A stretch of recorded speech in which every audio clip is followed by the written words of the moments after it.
Ya Allah. Terus bagaimana hubungan dengan anak saya yang sekolah di pesantren, Pak? Ini mau nanya Muhammad sallallahu alaihi untuk wasallam. terima kasih Bapak. Perjalanan hidup yang panjang. Bismillah, Assalamualaikum warahmatullahi wabarakatuh. Alhamdulillah, wassalatu wassalamu ala rasulillah wa ala alihi wa sahbihi wa man tabi'ahu bi ihsanin ila yaumiddin, amma ba'd. Para pemirsa Fatwa TV dan pendengar radio yang semoga selalu dalam rahmat, hidayah dan taufik dari Allah Subhanahu wa taala. Alhamdulillah, puji syukur atas kehadiran Allah Subhanahu wa taala. Senang sekali kita dapat kembali berjumpa dalam program kesayangan kita, live interaktif konsultasi keluarga bersama guru kita Ustadz Dr. Syafiq Riza Basalamah hafizahullahu ta'ala, yang juga beliau merupakan salah satu anggota dari Dewan Fatwa Perhimpunan Al-Irsyad.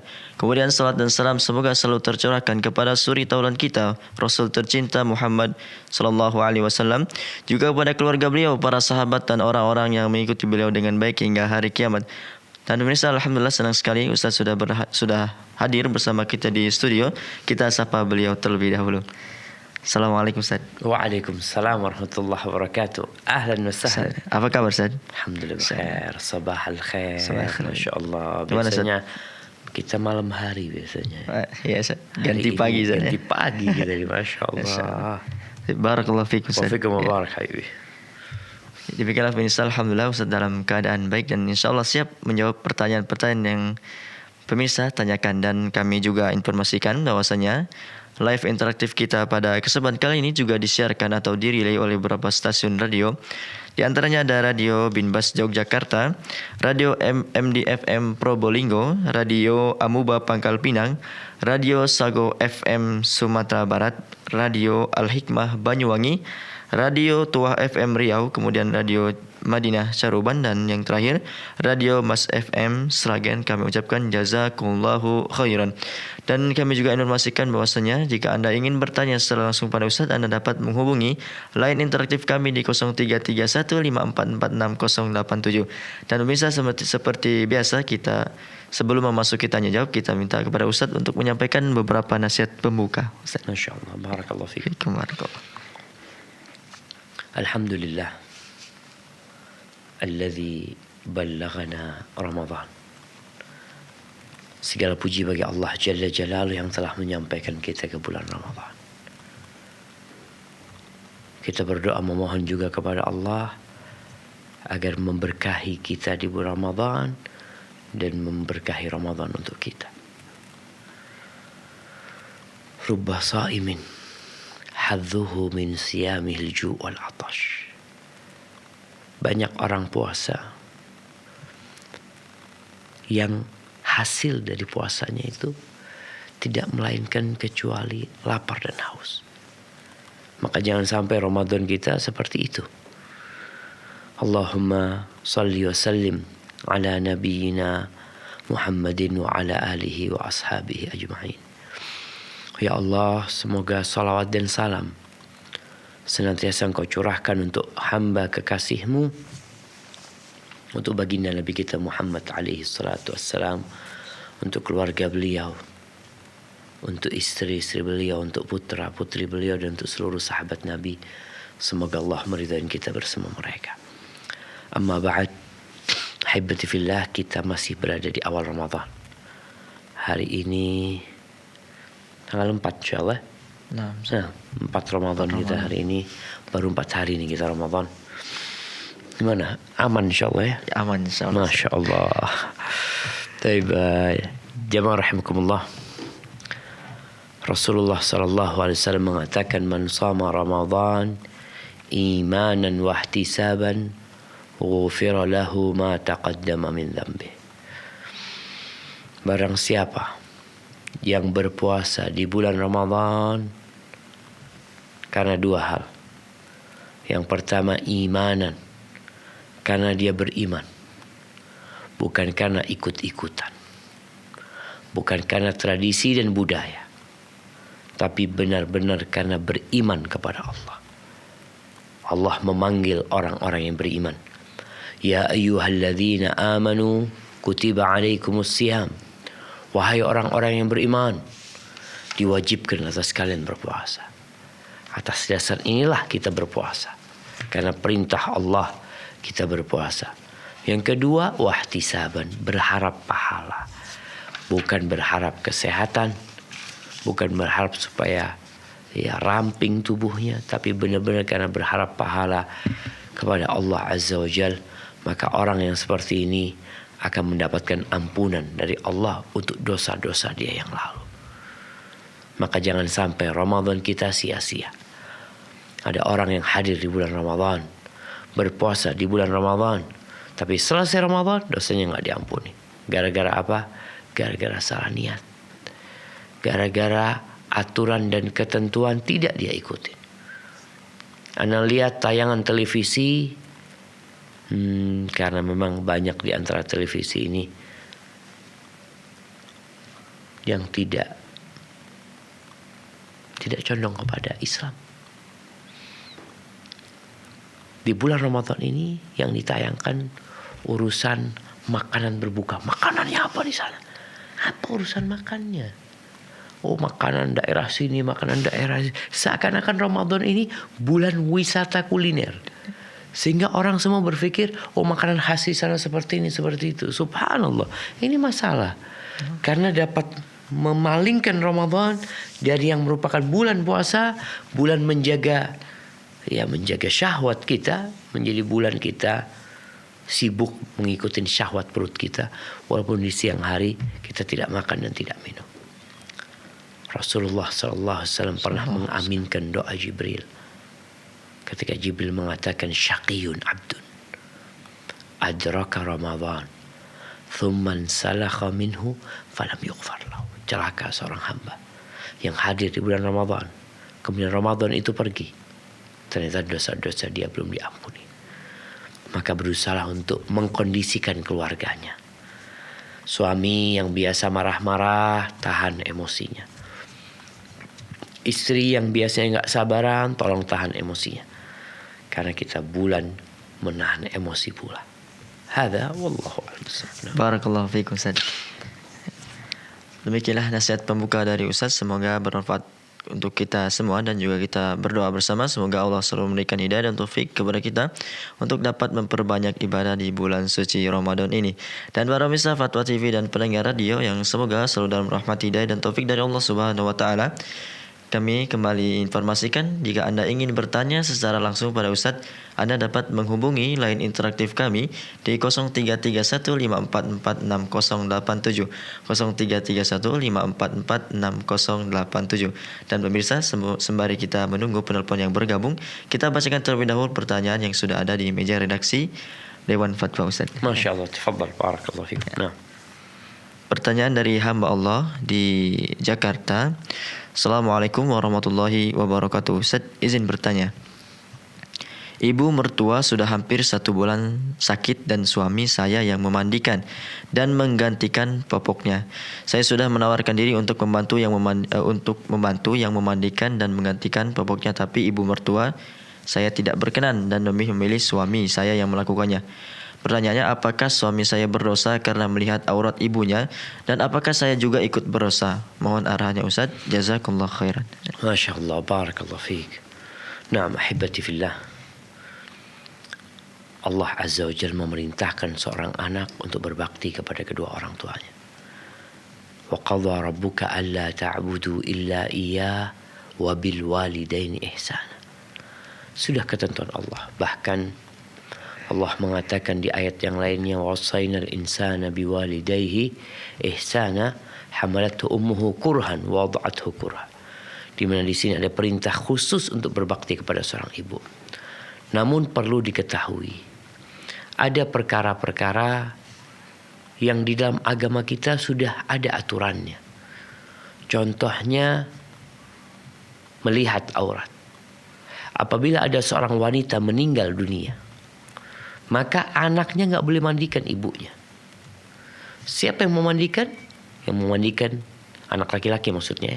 Yang memandikan diperbolehkan dari orang laki, dari selain wanita, adalah suaminya sendiri. Kalau nggak ada suaminya, maka sampai para ulama mengatakan ditayamumi dia. Kalau memang tidak ada perempuan dan tidak ada suaminya. Tapi bagaimana dengan kondisi yang tadi disebutkan. Seorang anak gak boleh melihat aurat ibunya. Apalagi dalam kondisi ada istrinya yang bisa menggantikan. Ada wanita yang dapat menggantikan kondisi seperti tadi disebutkan. Maka nasihat ana, kalaupun dia memandikan mungkin boleh mendampingi istrinya memandingkan ibunya tanpa memandang auratnya. Artinya mungkin ibu merasa gak nyaman kalau sama menantunya, atau memang ada gesekan antara dia dengan menantunya. Kalaupun gak mau ibu sama menantu, maka bisa mendatangkan pembantu perempuan lain yang memandikan ibunya. Insya Allah itu menjadi solusi. Kalau ditanya apakah berdosa, ya berdosa nantinya ketika dia melihat aurat ibunya tanpa terpaksa. Bukan ada keterpaksaan dalam kondisi seperti ini. Kemudian kalaupun dia membandingkan ibunya, ceritanya orang yang mengatakan kepada Umar bin Khattab radhiyallahu anhu bahwa aku ini menjadi punggung buat ibuku, artinya yang gendong ibunya, aku yang memudukkan dia, memandikan dia, wa asrifu basari, dan aku mau memalingkan pandang, tidak melihat kepada aurat. Itu karena mungkin gak ada orang lain. Yang jelas memandang kepada auratnya sesuatu yang terlarang. Walaupun anak melihat aurat ibunya, ibu melihat aurat anaknya pun gak boleh ketika anaknya sudah balik. Jadi ini semua diatur dalam agama kita. Allah Azza wa Jalla mengatakan, wa qul lil mu'minin yaghuddu min absarihim wa yahfadhu furujahum. Katakan kepada orang-orang beriman agar mereka menundukkan pandangan mereka dan menjaga kemaluan mereka. Hadza wallahu a'lam bissawab. Untuk ibunya sendiri yang tidak mau tadi mungkin bisa di... Iya, jadi kondisinya Anda rasa kalau tadi kenapa dia gak mau sama menantunya. Terkadang memang gak suka sama menantu.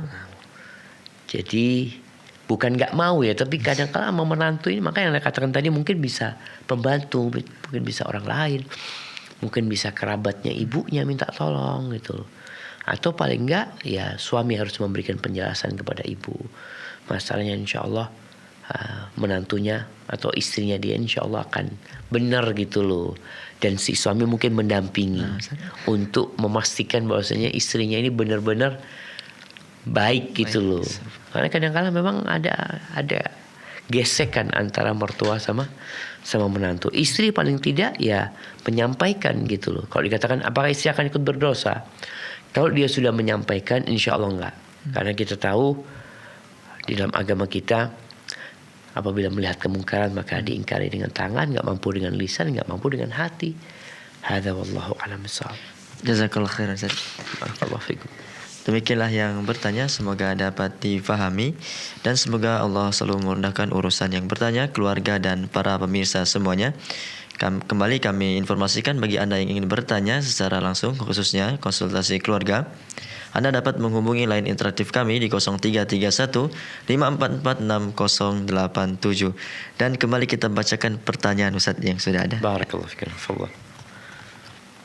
Dari Arya Setia Praja Ustaz di Sulawesi Selatan. Assalamualaikum warahmatullahi wabarakatuh. Izin bertanya Ustaz. Afan, saya ingin menanyakan kasus saya. Saya ditugaskan di daerah terpencil dan tinggal di rumah seorang yang di desa tersebut. Saya selalu tidak enak Ustaz ketika melihat orang yang saya tumpangi rumahnya tersebut, yang seorang janda yang sudah berumur 40 tahun selalu berjalan kaki ketika ke pasar. Kadang saya ingin mengantarnya dengan kendaraan saya, tapi saya merasa beliau bukan mahram. Bagaimana sebaiknya yang saya harus lakukan Ustaz? Subhanallah. Na'am, barakallahu fiik. Alhamdulillah jemaah. Semakin tumbuh kesadaran terhadap agama dan ajaran agama Islam. Yang sebelumnya kita ngelihat ya laki perempuan berboncengan bukan mahramnya, itu di mana-mana itu terjadi. Berduaan duduk dengan mahramnya, dilihat sama orang, bapak ibunya melihat, tetangganya melihat, dianggap sesuatu yang wajar. Padahal Rasulullah sallallahu alaihi wasallam mengatakan, la yakhluwanna rajulun bimra'atin illa wasyaitanu thalithuhuma. Tidaklah seorang laki-laki berduaan dengan wanita yang bukan mahramnya melainkan syaitan yang keduanya, yang ketiganya untuk dua orang ini. Nabi alaihi salatu wasallam juga mengatakan, iyyakum wad-dukhul 'ala nisa. kalian jangan masuk ke tempat-tempat perempuan. Yang pertama kasusnya dia tinggal bersama janda. Ini berbahaya. Kecuali kalau dia nggak berduaan sama itu janda. Artinya dia di kamar sendiri, dia punya pintu sendiri, kadang-kadang seperti model kos-kosan ya. Ada orang kos, memang yang punya itu janda gitu umpamanya. Tapi dia tidak masuk-masuk ke tempat janda, nggak sampai berduaan sama janda itu nggak ada masalah gitu loh. Dia punya kamar sendiri yang dia keluar masuk tanpa harus berduaan sama janda tersebut. Adapun berkaitan dengan membonceng. Membonceng itu perempuan yang bukan mahramnya. Ketika tidak ada kondisi terpaksa maka nggak boleh. Karena akan terjadi fitnah nantinya ya. Apalagi kalau dilihat masih umur 40 tahun. Kemudian kalau bicara pasar, mungkin pasarnya juga nggak jauh. Dan dia juga sudah biasa, nggak ada masalah untuk yang seperti itu. Kalau mau bantu, maka dia yang bantu belanja. Artinya dia bisa, apa yang mau dibelanjakan gitu loh. Dia yang belanja tanpa harus membonceng. Ibu itu sebagai bentuk engkau juga membantu dia. Ana rasa nggak ada masalah yang seperti itu. Tapi kalau harus membonceng dia, ini satu hal yang dapat menyebabkan fitnah. Apalagi kalau sampai terjadi gesekan di antara keduanya. Barakallahu fikum. Nah, Fikum barakallah. Demikianlah ibu yang bertanya, semoga Allah selalu memberikan demikianlah saudara yang bertanya, semoga Allah selalu memberikan hidayah dan taufik kepada yang bertanya, keluarga dan para pemirsa semuanya. Dan kembali kami juga informasikan bahwasanya jika Anda ingin bertanya secara langsung kepada Ustadz, khususnya konsultasi keluarga atau permasalahan keluarga, Anda dapat menghubungi line interaktif kami di 0331544687 0331544687. Baik, kembali kita bacakan Ustadz pertanyaan. tafadhal. Ternyata ada line telepon saja. Baik, Masya Allah. Baik, kita sapa terlebih dahulu. Assalamualaikum Fatwa TV. Waalaikumsalam warahmatullahi wabarakatuh. Dengan ibu siapa di mana? Rusmini dari Pacitan. Silakan ibu. Iya. Assalamualaikum warahmatullahi wabarakatuh, Ustaz. Waalaikumsalam warahmatullahi wabarakatuh. Ahlan wa sahlan, barakallahu fiik ibu. Nah, silahkan. Iya, begini Ustaz. Saya ingin tanyakan, ya sebenarnya di luar tema ini juga namanya keluarga. Nah, Tetap saja namanya dalam keluarga kan. Di dalam surat apa itu, ndak apa suratnya, tapi kan jagalah keluargamu, jagalah dirimu dan keluargamu dari siksa api neraka. Yang saya tanyakan, sholatnya ibu saya, juga sholat saya, setelah saya mendapat musibah itu berbeda dengan hari-hari biasanya. Yang saya tanyakan, saya sehabis jatuh, itu saya sholat saya itu belum bisa berdiri Ustadz. Karena masih merasakan badan saya itu kurang tahan kalau berdiri. Itu kalau saya duduk, terus yang ngimami itu berdiri, bagaimana sholat saya? Bisa apa enggak? Terus yang kedua, kan ibu saya juga stroke. Saya merawatnya sampai saya juga jatuh di lantai operasi. Terus ibu saya itu sholatnya sambil tidur. Terus ya juga saya arahkan menghadap kiblat. Tapi kadang-kadang itu cuma beberapa menit sudah salam. Terus saya tanyakan gimana sholatnya Bu? Ya sudah gitu. Itu bagaimana cara mengarahkannya? Apa kalau kita itu nuntun bacaan-bacaannya apa bisa apa enggak? Terus kalau bisa bagaimana sampai akhir, apa mengganggu kekhusyuan salatnya apa enggak? nah, ibu nggak bisa duduk. Enggak. Ya kalau duduk semua menjaga, anak-anak menjaga, ada yang menjaga, enggak bisa duduk kalau ibu. Kalau saya bisa duduk, tapi kalau saya coba berdiri salat saya sudah enggak tahan, lutut saya juga persendian saya yang habis jatuh itu terasa sakit sekali. Nah. Jadi saya terpaksa sambil duduk, Ustaz. Siap. Nggak, yang ibunya Ibu Rosmini kalau duduk di kursi roda umpamanya nggak bisa. Kalau Untuk sholat, ketika sholat didudukkan di kursi roda umpamanya. Kalau di kursi roda bisa, tapi harus ada yang menjaga. Iya, harus ada yang menjaga. Iya, maksudnya pada waktu sholat itu. Enggak bisa Ustaz. Kalau sendirian enggak bisa. Iya, harus ada yang nemenin gitu ibu itu kan. Ya menjaga badannya, kan badannya lemah, terus ya jatuh. Nggak, kalau duduk di sendirian. kursi roda kan maksudnya duduk Ya. bersandar gitu nggak bisa Ibu ya? Tangannya juga yang kanan itu nggak bisa megang-megang, terus kakinya yang kanan itu juga sama. Jadi harus di awal setiap gerakannya. Kalau sholat diwudoni, kalau sudah cukup terus ditutup auratnya juga terus menghadap kiblat, Dihadapkan kiblat untuk gitu. sholat. Nah, Terus bagaimana anak-anak itu Siap. sampai kadang itu ya terus saya sendiri sekarang ini sudah jatuh, belum bisa menjaganya setiap hari seperti yang dulu-dulu. Subhanallah. Bagaimana ini sikap saya seperti Siap. anak Ustaz. Allahu Akbar. Kemudian Barakallahu sama fiik. Ustaz saya belum pernah ketemu habis saya jatuh. Kalau saya tukang ngeyel Ustaz, kalau tanya itu kadang ya seperti itu, bukan temanya seperti ini juga bukan temanya ya. Mohon maaf sekarang. Barakallahu fiik. Ya. Nggak apa-apa, masuk temanya ini Bu. Masya Allah, barakallahu Saya fiik. diberi Keluarga umur saya. yang berbarokah. Amin, mudah-mudahan kasih sehat walafiat Ibu sama ibunya. Terima kasih saya. Sama-sama. Barakallahu fiik. Assalamualaikum warahmatullahi wabarakatuh. Waalaikumsalam warahmatullahi wabarakatuh. Nah, ada orang sehat nggak sholat? Ada orang sakit berusaha untuk sholatnya benar. Jadi subhanallah, itu hidayah dari Allah Azza wa Jalla. Maka buat Ibu Rosmini tadi, ya Rasul sallallahu alaihi wasallam mengatakan shalli qa'iman. Salatlah dalam kondisi berdiri. Ini menjadi rukun sahnya salat. Fa in lam tastadi faqa'idan. Kalau nggak bisa, maka salatnya dalam kondisi duduk. Fa in lam tastati fa ala jam. Kalau nggak bisa, ya sudah rebahan. Jadi 3 hal ini itu tahapan untuk orang yang nggak bisa sholat, berdiri, orang yang uzur. Jadi kalau dikatakan Ibu Rosmini umpamanya bisa sholat berdiri. Jadi ketika mulai sholat Allahu Akbar bisa berdiri, maka Ibu berdiri.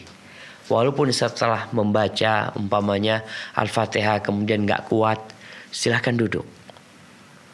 Atau Allahu Akbar terus baca iftitah, kemudian terasa sakit, duduk Ibu. Jadi duduknya bisa duduk di kursi kan. Jadi itu salah satu cara kita untuk melihat apakah anak mampu apa tidak.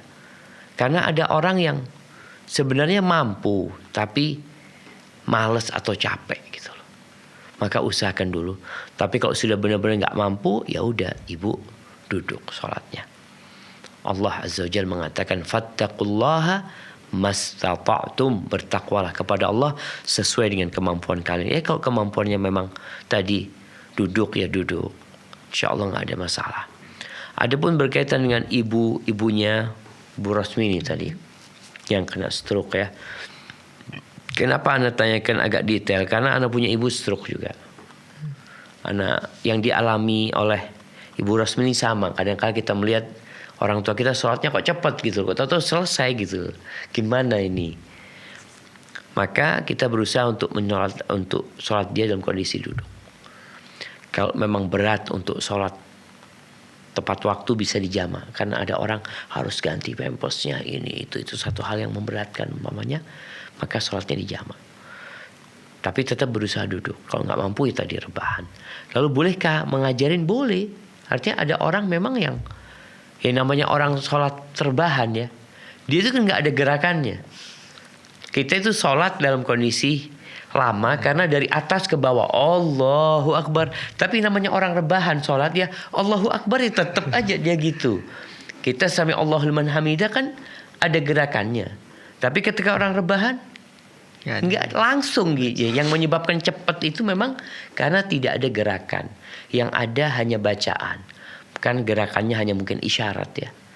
Dengan isyarat. Kalau duduk mungkin masih ada sedikit bungkuk ya ketika itu seakan-akan berdiri padahal nggak ada duduk dia seperti itu, maka memang perlu didampingin ya. Sangat diingatkan ibu sholatnya 4 rakaat ya. Kalau memang ibunya bisa berbicara, dikatakan ibu kalau sholat dikerasin aja supaya Ya, anak-anaknya tahu ibu ini rakaat keberapa gitu loh. Soalnya kalau nggak dikerasin kan, mungkin Al-Fatihah sekali sudah Assalamualaikum. Pikirnya 1 rakaat. Jadi mungkin seperti itu yang bisa lakukan anak untuk mendampingi ibunya. Dan nasihat anak buat Ibu Rosmini, ini ibu sudah tua dan ibunya juga tua. Tapi tetap seorang anak wajib berbakti kepada orang tuanya. Mudah-mudahan ini menjadi pintu surga buat Ibu Rosmini. Barakallahu fiik. Nah. Taib, bagaimana kalau misalnya sudah pikun Ustaz? Itu gimana? Pikun udah nggak wajib lagi kan. Kan memang Nabi SAW mengatakan rufi al-qalam an salat ya. Pena itu diangkat dari 3 hal, dari 3 orang.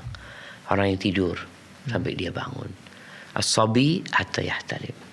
Anak-anak sampai dia mimpi, sampai balik kan. Kemudian anil majnun. Orang gila sampai dia yafik. Artinya syarat taklif itu akal. Ketika akalnya nggak ada, ya udah nggak wajib. Kadang ada orang tua yang memang datang-datangan, tahu-tahu ingat sama anaknya, fulan gitu ya. Nanti berapa menit, siapa ini gitu dia. Ada yang seperti itu orang tua. Berarti memang dia sudah bermasalah. Maka ketika itu nggak wajib untuk melaksanakan kewajiban Islam dia. Hadza wallahu a'lam bissawab. Barakallahu fiik Ustaz. Demikianlah Ibu Rosmi, semoga Allah segera mengangkat segala musibah ibu, keluarga dan para pemirsa semuanya. Dan sudah ada penelpon yang bergabung Ustaz, kita sapa kembali. Assalamualaikum Fatwa TV. Assalamualaikum Ustaz. Waalaikumsalam warahmatullahi wabarakatuh. Bu Rafi Ustaz, Bukit Tinggi. Silakan. Ustaz, mau nanya gini Ustaz, mertua. Bukit Tinggi udah pada puasa Bu Rafi? Apa Ustaz? Udah pada puasa Bukit Tinggi? Oh, udah lah. Masya Allah. Ada yang puasa duluan itu di mana di Sumatera? Oh, itu di bagian ini Ustaz, di bagian dekat-dekat Padang Ustaz, bukan Bukit Tinggi Ustaz. Oke, siap. Iya, Ana baca mereka puasa sehari sebelum kita kalau nggak salah. Iya benar Ustaz, tuh udah dia beda ini Ustaz. Masya Allah. Tapi fadhal Abu Rafif. Nah. Begini Ustaz, mertua saya kan kadang dia kuat puasa Ustaz, kadang dia nggak kuat gitu. Dia udah uzur juga sih Ustaz, udah umur 70 gitu Ustaz. Nah, dia kadang-kadang dia usahain puasa, tapi kadang-kadang dia di tengah-tengah itu batal Ustaz, dia nggak kuat gitu kan. Nah, yang mau saya tanya itu gini Ustaz, kita bayar fidyahnya, misalnya dia batal hari ini Ustaz, apakah besok kita bayar fidyah atau kita kumpulin dulu sampai habis Ramadan ya Ustaz, apa dia usahain dulu sampai berapa kuat dia puasa atau baru kita hitung berapa dia batalnya gitu Ustaz, bayar fidyahnya. Baik, Abu Rafif. Dia berarti kuat puasa sebenarnya, tapi kadang-kala drop gitu ya, kemudian nggak puasa. Gitu ya benar. Gitu kan. Jadi sebenarnya intinya sih dia kuat sebenarnya. Cuman kadang-kadang dia kan ya udah mau jam 1, jam 2 dia nggak kuat lagi gitu Ustaz. Emang fisiknya juga udah lemah sih sebenarnya Ustaz. Iya, tapi disuruh nggak puasa dia nggak mau gitu. Iya, nah. Kira-kira dalam sebulan dia itu kuat berapa puasa? Kalau pengalaman dari tahun kemarin Ustadz, tahun kemarin sih dia bisa 30 hari. Alhamdulillah. 2 tahun yang lalu enggak sama sekali gitu loh Ustadz. Betul. Artinya kan memang kondisi fisiknya yang berubah gitu kan Abu Rafif. Iya Ustadz benar. Dia stroke sih Ustadz 6 kali. Subhanallah. Berarti Abu Rafif dia wajib ganti puasa Abu Rafif, bukan bayar fidyah. Oh, wajib lah. Karena dia kan masih kuat puasa, cuma kadang-kala kondisi fisiknya seperti orang sakit gitu loh. Ada sakit yang tidak diharapkan sembuh, maka dia bayar fidyah. Atau orang tua yang memang nggak mampu sudah, maka dia bayar fidyah. Tapi kalau dikatakan tadi dia mampu, nanti memang namanya orang tua kadang-kala puasa berapa hari dia lemes, tapi nanti bisa puasa lagi. Maka dia wajib mengganti di hari-hari yang lain. Kalau memang tadi dia bisa berpuasa sebenarnya. Tinggal dilihatin waktu ya puasanya, mungkin waktu ya nggak panas ya, waktu yang nyaman, musim hujan. Kalau memang dia mampu puasa, Bu Rafi. Oh, berarti yang lewat kemarin juga dia berarti harus bayar gitu ya? Kalau mampu, kembali kan tadi mampu apa enggak gitu Bu Rafi. Kalau ternyata dia mampu puasa, berarti kan kuat dia puasa gitu loh. Oke, Ustaz. Kalau seandainya gini Ustaz, kalau seandainya dia nggak mampu tuh kita bayar fidyahnya. Oke, kapan bayar fidyahnya ya? Ramadan. Iya, Bayar fidyah boleh, artinya sehari dia nggak puasa sudah kita bayarin keesokan harinya. Atau mau dikumpulin 1 bulan penuh juga di akhir Ramadan nggak apa-apa. Atau kalau memang orang itu sudah, oh ya udah nggak mampu, maksudnya dia tahun lalu juga memang udah nggak puasa ini. Jadi ketika mau dibayarin langsung juga nggak ada masalah sebagai pembayaran untuk fidyah dia. Tapi memang tadi kalau masih ada kemampuan jangan bayar fidyah terlebih dahulu. Kalau memang ada kemungkinan dia sembuh, dia mampu gitu lah, Bro Afif. Oh gitu, Ustaz. Oke, Ustaz, satu lagi, Ustaz, kalau bayar fidyah itu makanan 1 hari fakir miskin itu maksudnya sekali makan atau pagi siang malam gitu? Masya Allah. Kalau mau pagi siang malam nggak apa-apa. Kan Ramadan nggak ada pagi siang malam. Gimana makannya pagi siang malam? Oh. Iya, sekali aja Abu Rafi. Fafidyatun ta'amu miskin. Jadi fidyahnya itu ya makanan fakir untuk fakir miskin sekali makan yang biasa kita makan gitu Abu Rafi. Oke. Seperti itu. Ya oke, Ustaz. Makasih ya, Ustaz. Sama-sama, barakallahu fiik Abu Rafi. Waalaikumsalam ya Allah. Assalamualaikum warahmatullahi Waalaikumsalam warahmatullahi wabarakatuh. Jadi tidak harus menunggu selesai Ramadan Ustaz ya? Nggak, itu tadi hari itu dia nggak puasa bisa digantikan besoknya atau selesai Ramadan ini baru bayarin. Karena kan orang itu kadang-kala nggak tahu kita ada yang 7 hari meninggal dunia. Ya sudah bayar 7 hari gitu loh. Apalagi ada orang-orang kondisi fisiknya udah tua gitu ya. Seperti itu. Jazakallah khair. Ya, demikianlah para pemirsa Fatwa TV dan pendengar radio yang semoga selalu dalam rahmat, hidayah dan taufik dari Allah Subhanahu wa taala. Kembali kami informasikan jika Anda ingin bertanya secara langsung kepada Ustaz, Anda dapat menghubungi line interaktif kami di 0331544687. Dan tampaknya sudah ada penelpon yang bergabung saat kita sapa kembali. Assalamualaikum Fatwa TV. Assalamualaikum. Silakan Ibu. Halo Ibu. Putus Mas. Oh, terputus Ustaz. Masya Allah. Barakallahu fiik. Kita bacakan pertanyaan yang ada Ustaz di Tafadhal. meja redaksi dari Yuli di Aceh Ustaz. Masya Allah. Kabupaten Aceh Utara. Assalamualaikum warahmatullahi wabarakatuh. Ustaz, izin bertanya. Saya seorang janda yang sudah mendaftar haji kedua dengan suami. Apakah sebaiknya saya tetap berangkat haji dengan anak laki-laki nomor 1 menggantikan suami, atau batal berangkat karena saya ada anak masih usia SD dan takut tidak adil terhadap anak yang lain Ustaz? Masya Allah. Jazakallah khair. Nah jamaah, ya ini bentuk kehati-hatian seorang ibu ya. Karena kita tahu Nabi SAW mengatakan i'dilu baina abnaikum, atau kama qala Nabi SAW, ittaqullaha wa'dilu baina abnaikum. Bertakwalah kepada Allah dan bertindaklah adil kepada anak-anak kalian. Jadi adil ini adalah dalam pemberian mahdhah, dari pemberian yang memang pemberian tanpa hajat. Kadang-kala orang tua ngasih anaknya motor satu, yang satu nggak dikasih motor. Ini pemberian karena hajat. Biasanya anaknya udah kuliah perlu motor, yang ini anak SD nggak perlu motor. Sehingga hadiah yang diberikan atau hibah yang diberikan bukan hibah mahdhah yang tanpa sebab, tapi hibah karena ada kebutuhan. Karena kebutuhan anak dewasa sama anak kecil berbeda.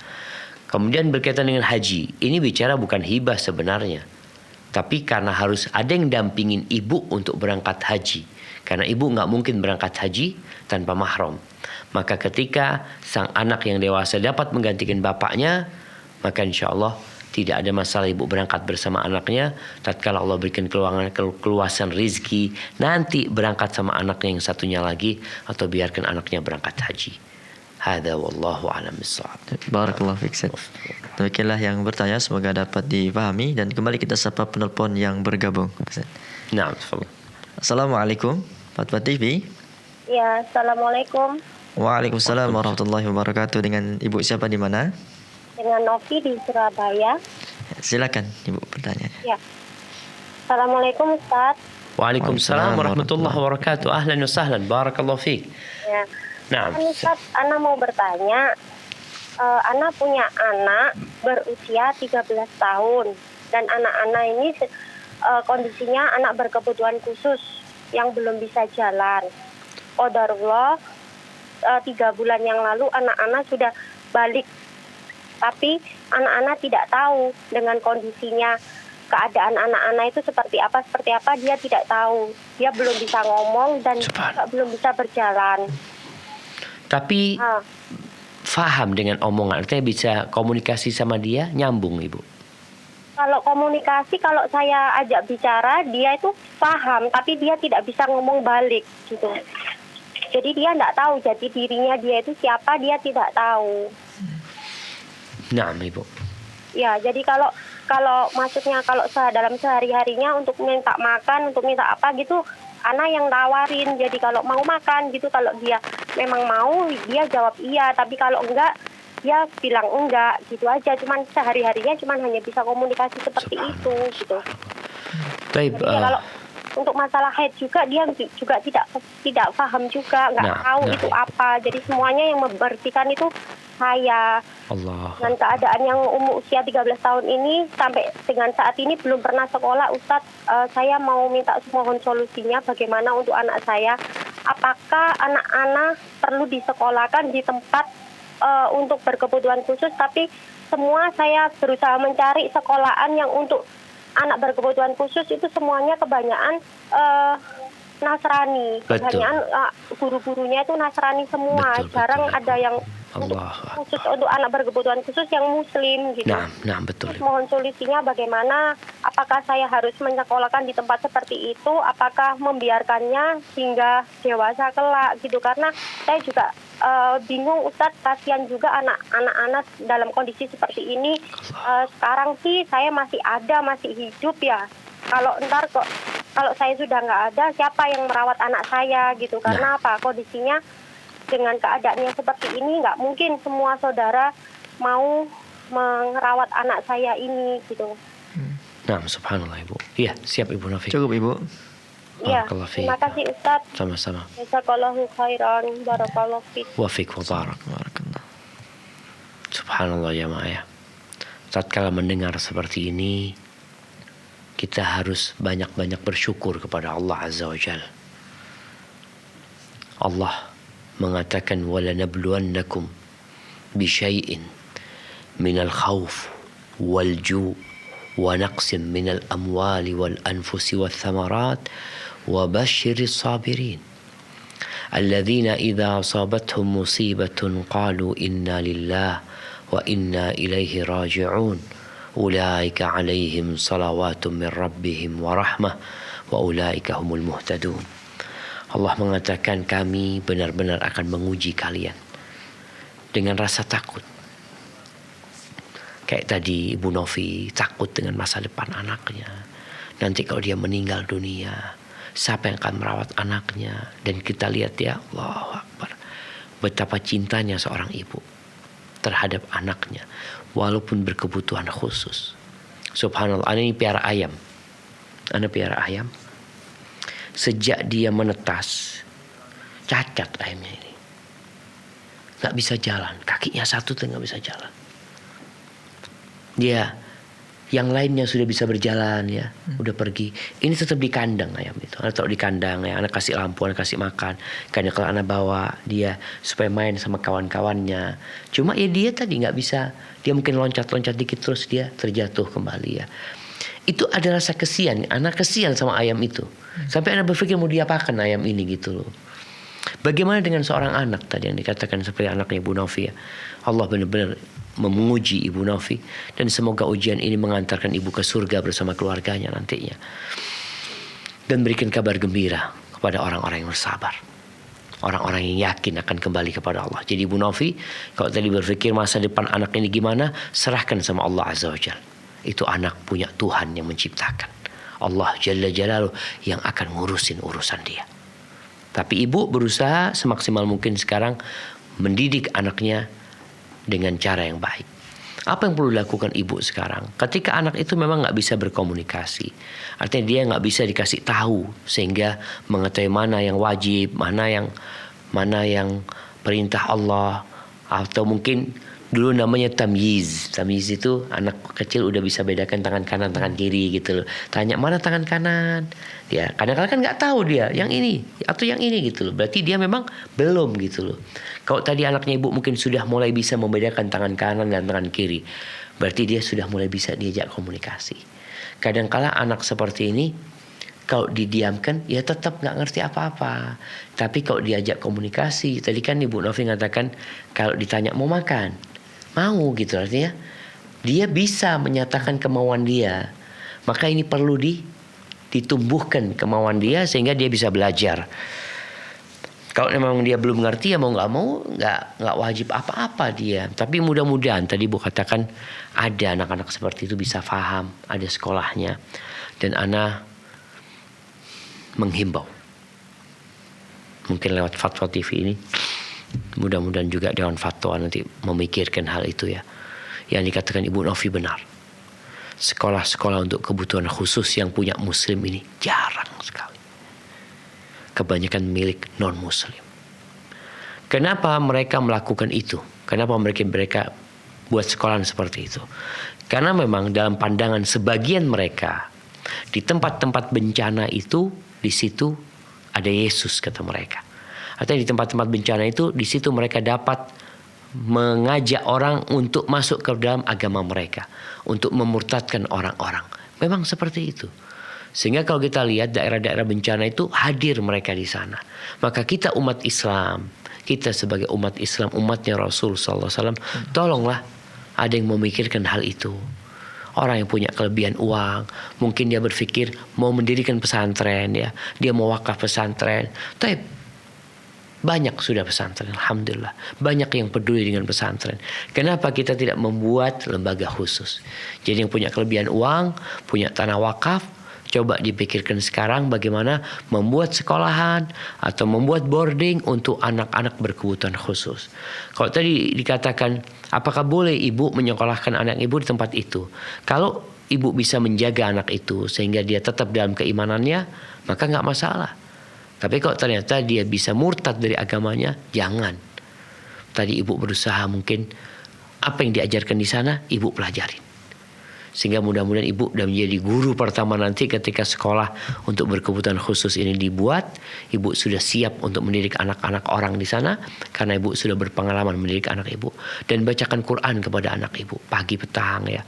Zikir pagi petang juga dibacakan kepada dia dengan harapan Allah memberikan kesembuhan kepada dia. Jangan putus asa. Allah itu tidak menurunkan penyakit kecuali menurunkan obatnya. Hada wallahu a'lam bishawab. Barakallahu fiik, Ustaz. Demikianlah, semoga Allah selalu memberikan ketabahan dan kesabaran kepada ibu dan semoga Allah mengangkat penyakit dari anak ibu. Baik, pemirsa, kita kembali angkat penelpon yang bergabung, Ustaz. Assalamualaikum Fatwa TV. Waalaikumsalam. Ya, dengan ibu siapa di mana? Ibu Siti Hawa. Ya, silakan ibu. Saya mau tanya. Kita kan sudah sholat tarawih nih Pak ya, sudah sholat tarawih. Nah. Kemudian kalau malam hari nanti jam kita kerjakan tahajud lagi atau boleh? Siap. Ibu tarawih sampai witir berarti? Saya tarawih belum sampai witir. Oh, belum sampai witir? Ya, witirnya nanti saya kerjakan setelah tahajud. Siap. Ibu tarawih di masjid atau di rumah? Saya udah tua banget, saya tarawihnya di rumah. Alhamdulillah. Siap Ibu Hawa, mudah-mudahan Ibu dijaga kesehatannya sama Allah dan bisa terus beribadah karena panjang umur ini ya jadi tanda kebaikan kalau dia beramal soleh. Kata Nabi SAW, khairun nasi man tala umruhu wa hasuna amaluhu. Sebaik-baiknya manusia adalah yang panjang umurnya dan baik amalannya. Semoga Ibu Hawa termasuk dari mereka. Tapi apa yang dilakukan ketika orang sudah sholat tarawih, habis isya dia sholat tarawih ini sebenarnya sholat malam, sama sholat tahajud sama sholat malam juga. Hanya mungkin tahajud dikatakan setelah bangun tidur ya, tapi sama-sama sholat malam.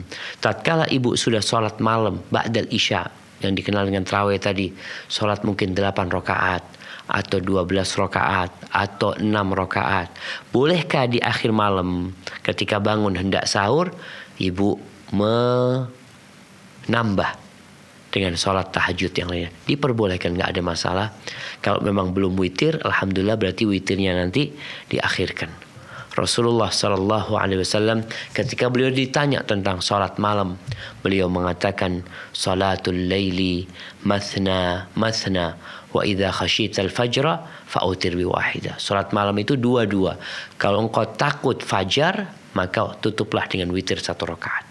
Mungkin ibu mendengar Ustaz, tapi ana dengar ada hadis Aisyah radhiyallahu taala anha bahwa Rasulullah SAW nggak pernah nambah fi Ramadan wala fi ghairi Ramadan, nggak pernah salat malamnya lebih dari 11 rakaat.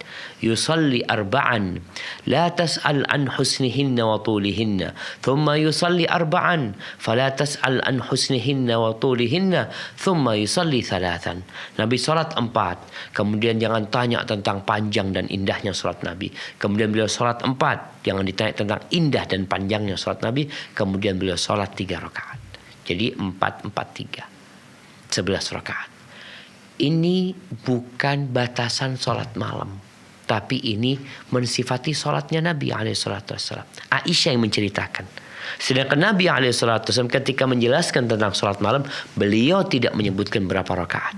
Beliau menyebutkan tata caranya, yaitu 2-2. Terus sudah 2-2. Kalau takut subuh, maka tutup dengan witir. Sehingga sholat 4 ini sebagian ulama memahami Nabi itu sholatnya 2-2, tapi 2 nggak istirahat, lanjut lagi 2, jadi 4 alaihi salatu wassalam. Walaupun diperbolehkan bahwasanya kalau memang sholatnya mau 4 rakaat langsung, insya Allah sholatnya sah, namun tetap mengikuti yang disabdakan Nabi SAW akan lebih baik. Hada wallahu a'lam. Jazakallah khair Ustaz.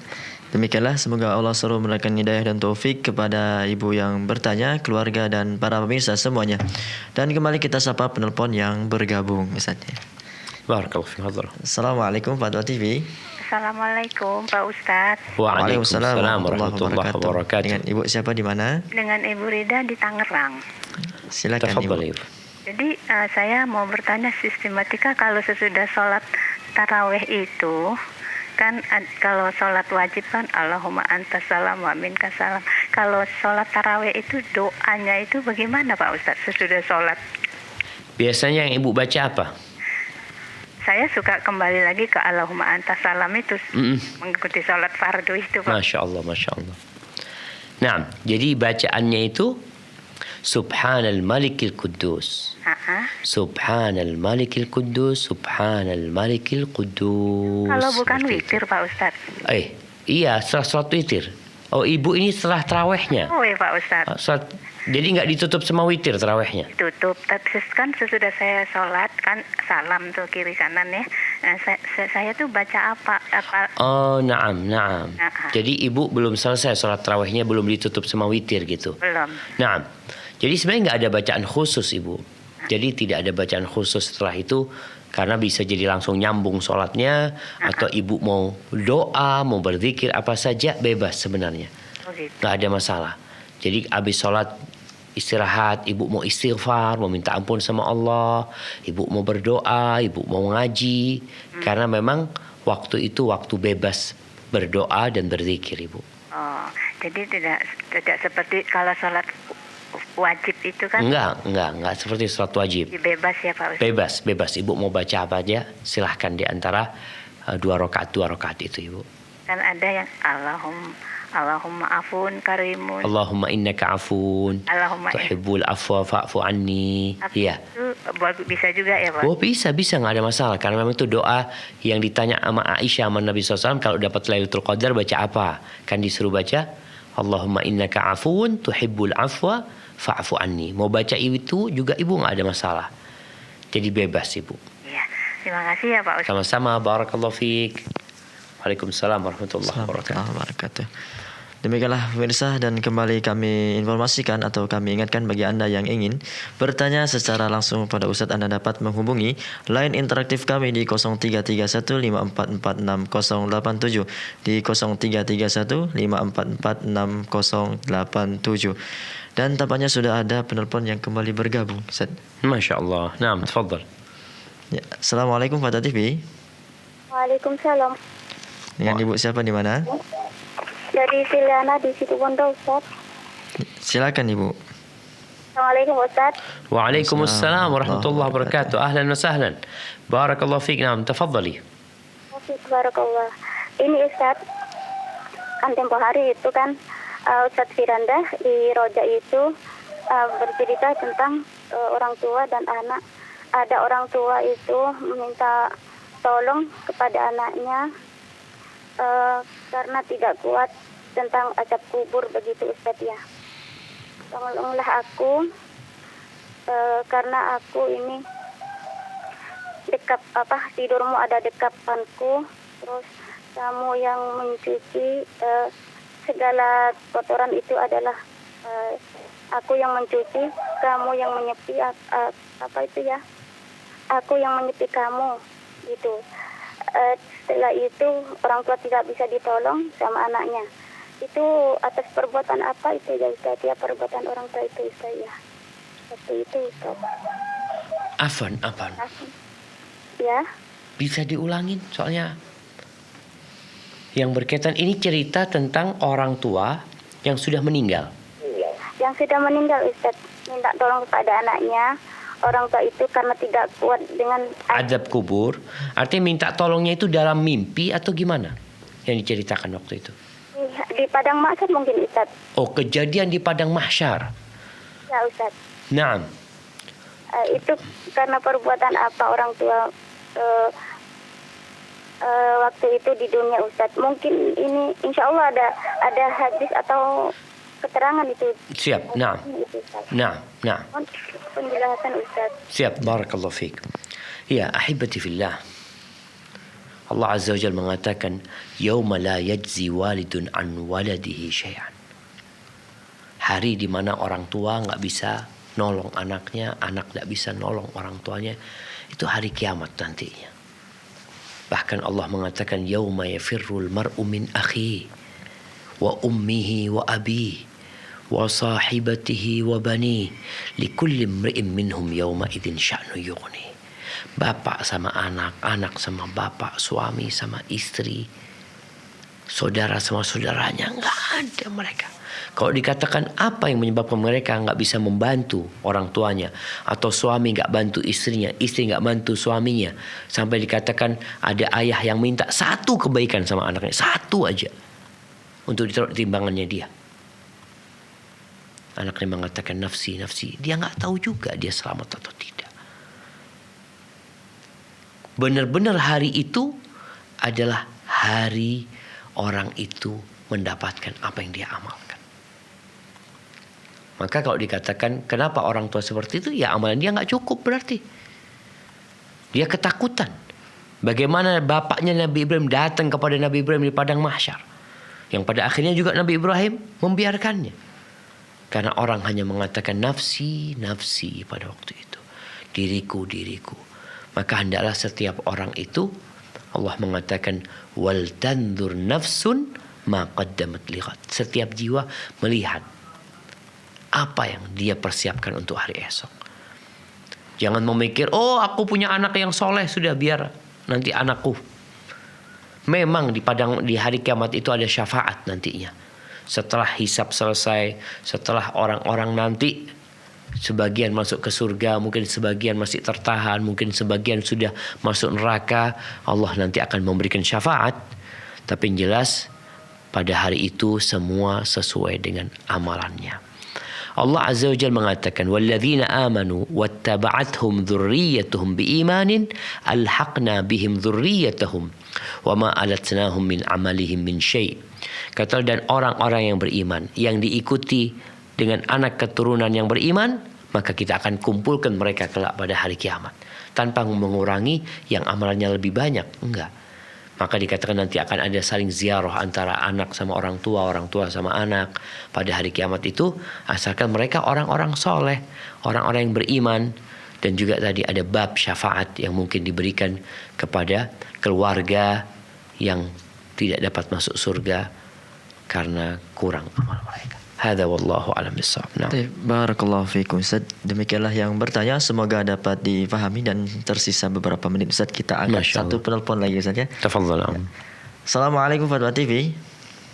Waalaikumsalam warahmatullahi wabarakatuh. Ya, dengan siapa di mana? dengan Marda di Makassar. Silakan. Ya, Assalamualaikum Ustaz. Waalaikumsalam warahmatullahi wabarakatuh. Ahlan wa sahlan Ibu Marda. Lagi. Gimana kabar? Alhamdulillah.